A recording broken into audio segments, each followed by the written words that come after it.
Comparison કરીએ ને તો આહિર સમાજ કરતા અન્ય સમાજ વધી જાય છે. આ ખૂબ ખૂબ સારી બાબત છે.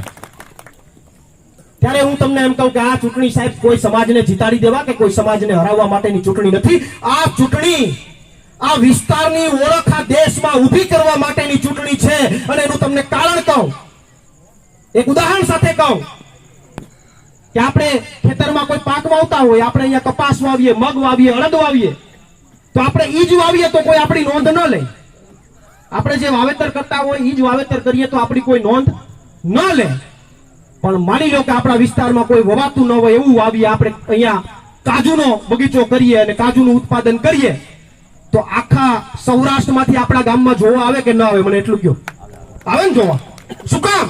કારણ કે આપણે ગામથી કંઈક અલગ કર્યું છે. શું કામ? કારણ કે આપણે કંઈક નવું વાવ્યું છે.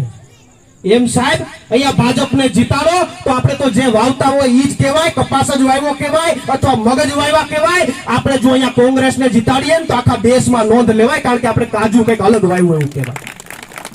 એટલે આખા દેશમાં વિસ્તારના ડંકા વગાડવા હોય, આખા દેશમાં વિસ્તારની નોંધ લેવડાવવી હોય તો સાહેબ જે કરીએ છીએ એનાથી કંઈક અલગ કરવું પડે. 10 વર્ષથી જેને વાવતા આવ્યા છે એનાથી કંઈક અલગ કરવું પડે. જો અલગ કરો તો આખા દેશમાં તમારી નોંધ લેવાય, આખા દેશની અંદર તમારી વાહવાહી થાય. ત્રીજી એક મહત્વની વાત,